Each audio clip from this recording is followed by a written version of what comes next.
بسم الله الرحمن الرحیم. درنو لیدونکو، زده کوونکو، د عربي ژبې د زده کړې مینوالو، السلام علیکم ورحمة الله وبرکاته. د اتم صنف کتاب دی الدرس الثاني، دویم درس. شپږمه صفحه مو آخر وخت پورې لوستلې وه. اوومې صفحې ته انتقالیږو. اوومه صفحه کې دویم درس بعثة محمد صلی الله علیه وسلم درس دی موږ سره. بعثت لیگل، د رسول کریم صلی الله علیه وسلم مبعوث کېدل په پیغمبرۍ باندې. کله چې نبوت باندې مبعوث کېږي د هغې په هکله موږ نن په د اتم صنف کتاب دویم درس لولو. بعثة محمد صلی الله علیه وسلم. اول زه متن لولم، ورپسې بیا یو حرف ترجمه کوو، او بیا چې دی وبخښئ حرف نه یو کلمې ترجمه کوو، او ورپسې بیا د جمله بندۍ ترجمه هم کوو. كان الناس قبل الإسلام في ظلمات الجهل يعبدون الأصنام ويتقاتلون فيما بينهم ويدفنون بناتهم أحياء. كان محمد صلى الله عليه وسلم يتعبد في غار حراء، فجاءه جبريل عليه السلام بالوحي وقال له: اقرأ باسم ربك الذي خلق، خلق الإنسان من علق، اقرأ وربك الأكرم الذي علم بالقلم، علم الإنسان ما لم يعلم. بدأ محمد صلى الله عليه وسلم يدعو الناس إلى توحيد الله وإلى نور الإسلام. تحمل النبي صلى الله عليه وسلم مشاكل كثيرة في سبيل نشر الدعوة. يجب علينا أن نقرأ سيرة النبي صلى الله عليه وسلم ونقتدي به. كان او انګلیش کې وایو کنه was یا ور او یعنی پخوا او كان او الناس خلق، الناس خلق قبل مخکې الاسلام دین دی کنه اسلام. كان الناس قبل الإسلام، خلق د اسلام نه مخکې وو فی په ظلمات تیارو کې، ظلمه تیاره، ظلمات تیارې، الجهل جهالت ناپوهی. كان الناس قبل الإسلام في ظلمات الجهل، خلق د اسلام نه مخکې د جهل د ناپوهۍ په تیارو کې وو. د اسلام د سپېڅلي دین نه مخکې دلته اوس سپېڅلی نشته، صرف اسلام دی، دلته سپېڅلی دین دی، نو باید ترجمه تحت لفظي دقیقه وي. د مخه به خلکو په ناپوهۍ او تیارو کې شپې سبا کولې هم نه پوهېږم ولې داسې کړي، خو دوی داسې نه ده چې غلطه ده، خو د پښتو خپل مفهوم یې راخیسته. یو ترجمه ده، یو مفهوم دی. موږ باید ترجمه راواخلو نه مفهوم، ځکه چې دا کتاب د تاریخ نه دی، دا کتاب د جغرافیا نه دی، کتاب د عربي ژبې د زده کړې دی. نو چې کله د عربي ژبې د زده کړې دی، زموږ ټول تمرکز باید په ترجمه وي نه په مفهوم. كان الناس قبل الإسلام في ظلمات الجهل، خلق د اسلام نه مخکې د ناپوهۍ یا د جهل په تیارو کې وو. او کانه وو د پخوا زمانې خبره ده. یعبدون عبادت به یې کوو، عبادت کوي د الاصنام د بوتانو. یعبدون الاصنام دلته چې خبره د کانه ده، نو دلته هم دی کانه، یعنی دا ده خبره د پخوا زمانې ده، یعنی کانه یعبدون الاصنام، د بوتانو عبادت به یې کوو.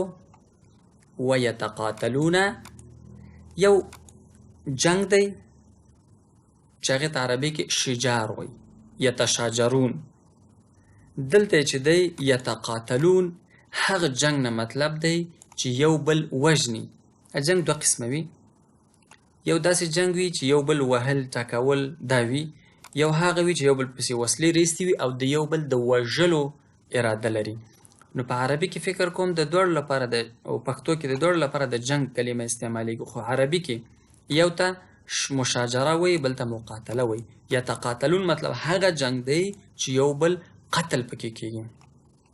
ویتقاتلون او جنگ به یې کوو فیما بینهم په خپل منځ کې. یعبدون الاصنام د بوتانو عبادت به کوو و یتقاتلون فيما بینهم خپل منځ کې به جنگونه کول. ګورئ دلته یعبدون حال زمانه ده، حال زمانه ده. تاسو کېدای شي کنفیوز شئ چې یعبدو عبادت کوي، عبده مخکې عبادت کړی ماضي زمانه ده. نو دلته زه ویلی یم یعبدون الاصنام عبادت به کوو. دلته باید دویم چې یعبدون الاصنام اصلي معنا خو دا ده چې د بوتانو عبادت کوي. ځکه یې د پخوا زمانې ته منسوبم چې د جملې په سر کې یو پیرې دا کانه جمله ختمه نه ده. دا ګورئ دا کامه ده، عربي کې ورته الفاصله او الفصله وایو. ښه دا الفاصله ده. کله چې الفاصله وي مطلب جمله هم دې ځای کې ده او خبره زموږ د پخوا زمانې په هکله شروع شوې د پخوا زمانې په هکله ده. نو ځکه زه دا وایم یعبدون الاصنام عبادت به کوو، جنګ به کوو. ویدفنون او دفن کوي، خښوي، خښول به بنات لورانې هم د هغوی، بناتهم د هغوی لورانې یعنی خپلې لورانې به خښولې احیاء ژوندۍ. ویدفنون بناتهم احیاء او خپلې لوڼې یا لورګانې به ژوندۍ خښولې. کان و محمد صلی الله علیه وسلم یتعبد عبادت به کوي. ګوره کانه خبره ده، یتعبد عبادت کوي خو چې کانه دی مطلب هغه عبادت به کوو. فی په غار حرا د حرا په غار کې. دا یو سوری دی، غار اصلا په عربي کې سوري ته وایي کنه، یو سوری دی چې هغه ته حرا وایي. نو هغه اوس په غار حرا مشهور دی. يتعبد كان محمد صلى الله عليه وسلم يتعبد في غار حراء. محمد صلی الله علیه وسلم با په غار حرا کې عبادت کوو. فجاءه نراغی ورته، فجاء نراغی هو هغه ته یعنی رسول صلی الله علیه وسلم ته. فجاءه نو هغه ته راغی جبریل علیه السلام بالوحی په وحی سره. فجاءه جبریل علیه السلام بالوحی. نو جبریل علیه السلام ورته وحی راوړه یا وحی نازل کړه. وقال او وی ویل له هغه ته اقرأ ولوله باسم پنوم د ربک ستا د رب الذي هغه ذات خلقا چې پیدا کړي دي. اقرأ باسم ربک الذي خلق ولوله د هغه ستا د رب پنوم چې پیدا کړی دی. خلق الانسان من علق. خلق الانسان انسان پیدا کړی دی من علق. علق کې خبرې ډېرې دي. دلته د کلکې شوي ویني په معنا دی. البته دلته خبره د تفسیر د ترجمې نه ده ځکه قرآن کریم صرف د عربي ژبې مفهوم ته اړتیا نه لري. علق یو د کلکې شوي ویني په معنا ده. اوسني علماو بعضې دا علق د هغه په معنا کړی د تعلق نه اخیستل شوی که نه. معلق یعنی رازوړند، معلق یعنی رازوړند. کله چې جنین د مور په خېټه کې وي دا جنین نه دی، ښه جنین دی. اکثره خلک خېټه کې چې ماشوم هغې ته جنین وایي، جنین نه دی جنین دی. کله چې ماشوم یا جنین د مور په خېټه کې وي هغه یو داسې پوکاڼۍ غوندې وي دننه او هلته چې دی اوبه وي، اوبه یا داسې یو ماده وي، مائع ماده وي چې په هغې کې دا ماشوم داسې وي لکه زوړند. نو یو معنی علق یعنی د معلق را زوړند شوي نه هغه اخیستل شوي لکه نوم یې چې وي نښتی وي او دا ماشوم په دې اوبو کې داسې وي لکه زوړند غوندې. نو خلق الانسان من علق، انسان د علق نه پیدا کړی. اقرأ ولوله وربک الاکرم او سارب ډېر مهربان دی. دا الاکرم د کریم نه اخیستل شوی. کریم ډېر مهربان او ډېر نیک او ډېر داسې با عدل او با انصاف. دا د کرم څومره صفات چې دي. او الاکرم مونږ ډېرې صیغې لرو لکه مونږ په فرض کړه انګلیش کې هم ډیګریز لرو که نه. ګوډ ښه، بیټر د هغې نه ښه، بیسټ تر ټولو بهترین. همداشان کریم او الاکرم چې دی دا د صیغه د تفضیل ده، د تفضیل ده چې یعنې الاکرم تر ټولو زیات کریم. الذي هغه ذات علمه چې علم یې ورکړی انسان ته بالقلم په قلم باندې د قلم په واسطه انسان ته علم ورکړی. علم الانسان، علم الانسان انسان ته هغه څه ور وښودل ما لم یعلم چې نه پرې پوهېده. اتمې صفحې ته انتقالیږو. بدأ پیل وکړ، شروع وکړه. محمد صلی الله علیه الصلاة والسلام يدعو پیغمبر اسلام شروع وکړه چې دعوت ورک دعوت باندې پیل وکړه الناس د خلکو الى توحید الله د الله وحدانیت د الله یووالي ته خلک راوبلل چې ټول د بوتانو عبادت هغه ونی چې خلک به د برکت لپاره ترې تاویدل هغه قبرونه چې خلک به د برکت لپاره ترې تاویدل هغه بوتان چې 360 یا څودانی په کعبه کې ایښو هغه ټولو دعوت نه را ټولول چې د یوازې یو الله نه مرسته وغواړي او د یو الله عبادت وکړي والى نور الاسلام او د اسلام نور ته د اسلام رڼا ته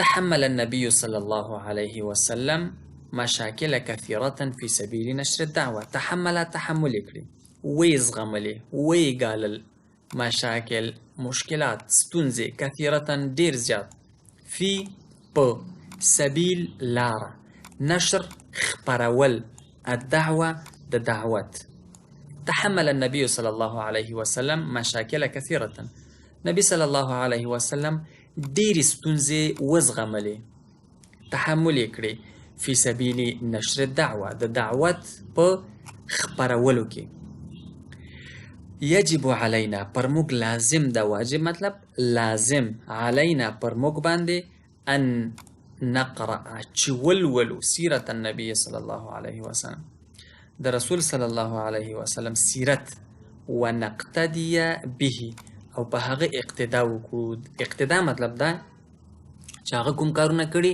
همغه کارونه وکړو هغه کومه لاره نیولې موږ هم همغه لاره ونیسو یو ځل بیا د یو کلمې معنا نه تیریږو كان الناس قبل الاسلام في ظلمات الجهل خلق د اسلام نه مخکې د جهل او ناپوهۍ په تیارو کې يعبدون الاصنام ويتقاتلون فيما بينهم د بوتانو عبادت به کو او په خپل منځ کې به جنگونه کول قتلول به کول ويدفنون بناتهم احياء او خپل لورګانې یا لونی به ژوندۍ خښولې كان محمد صلى الله عليه وسلم يتعبد في غار حراء رسول صلى الله عليه وسلم په غار حراء کې عبادت کو فجاءه جبريل عليه السلام بالوحي چې نو جبريل عليه السلام ورته وحي راوړه وحي نازل کړ وقال له او ورته وویل اقرأ باسم ربك الذي خلق والولد هغه استاد رب نوم چې پیدا کړی دي خلق الانسان من علق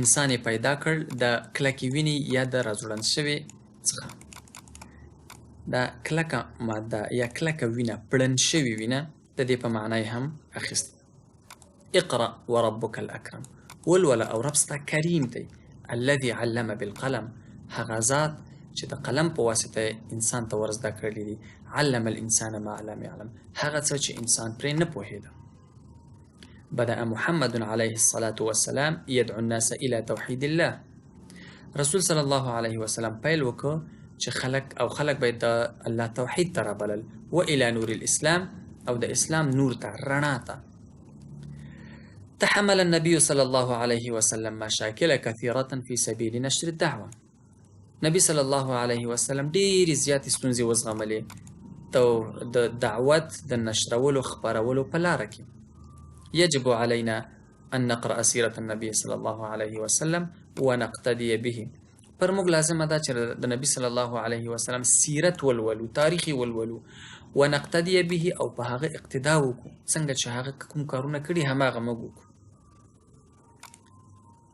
معاني الكلمات د کلماتو معناګانې دلته مختلف الفاظ تیر شو د هغه معناګانې څه دي اصنام بوتان جمع صنم د بوت جمع ده مفرد صنم دی یو اصنام ډیرو بوتانو ته وي وهو ما يعبد من غير الله من حجر او غيره او تعریف یې دی هر هغه څه چې د الله نه بغیر عبادت کیږي لکه تیګه او یا نور شیان يتعبد معنی څه ده يقوم بالعباده عبادت کوي يمارس العباده يعني عبادت کوي الأكرم صاحب الكرم والعطاء الأكرم ستوي کرم صفات سولر يعني کریم سړی وبخي مطلب که انسان ته لازم نو انسان سړی کریم وي انسان کریم وي او د الله تعالی ذات چې دی هغه د عطاء سخا او کرم کې چې دی خو مثال نه لري ظلمات جمع ظلمه د تیارې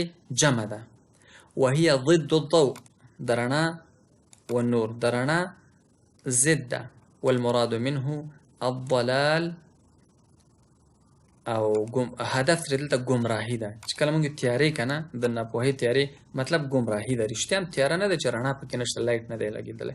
هدف ترې دلته څه دی؟ ګمراهي ده. تحمل صبر، تحمل صبر تقریبا مترادف دي، تقریبا کنه نور بال اصطلاحات و بالمعنى لري، خو تقریبا مترادف دي. پښتو کې ورته تحمل وایي زغمه.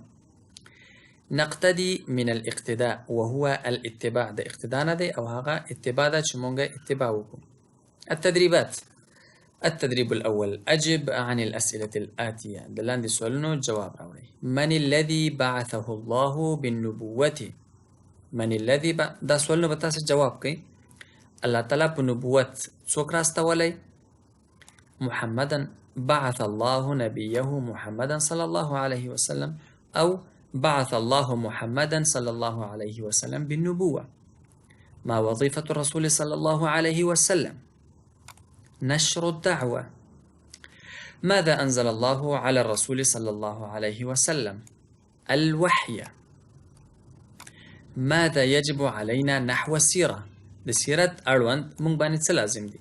يجب علينا أن نقرأ السيرة ونقتدي بالنبي صلى الله عليه وسلم. التدريب الثاني، دويم تمرين. رتب الكلمات الآتية لتكون جملا مفيدة. لاندې کلمات یا لاندې کلمې ترتیب کړئ ترڅو ګټورې جملې جوړې شي. الكريم، الله، القرآن، أنزل، أنزل الله القرآن الكريم. يدعو الناس، محمد بدأ، بدأ محمد صلى الله عليه وسلم يدعو الناس.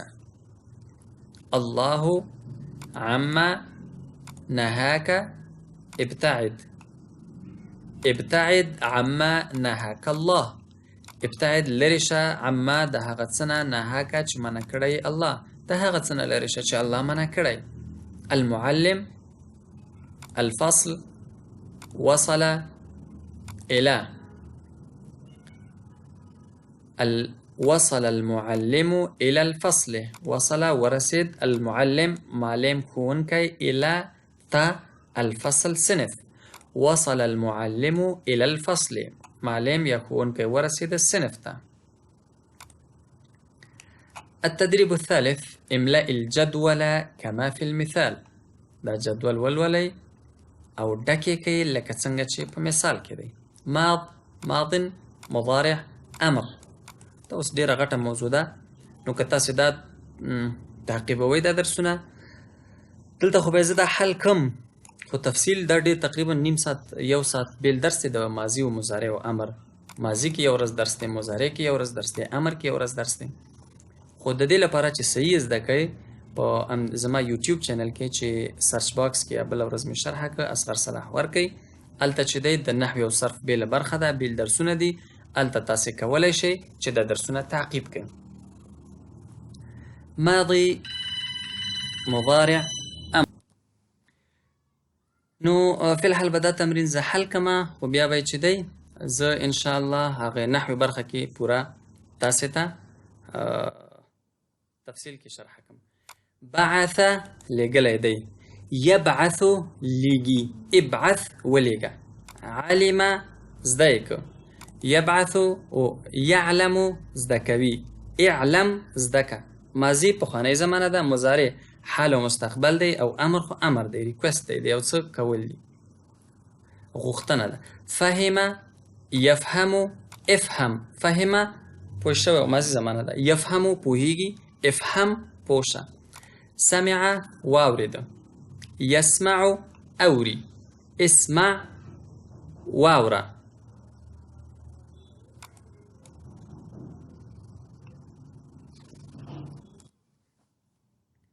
قرأ ولوسته، یقرأ لولي، اقرأ ولوله. نن لپاره هم دومره درس بس دی، انشاءالله دا نور تمرینونه به راتلونکي درس کې حل کوو. ونلتقي إن شاء الله في الدرس المقبل، وإلى اللقاء القادم، أستودعكم الله، والسلام عليكم ورحمة الله وبركاته.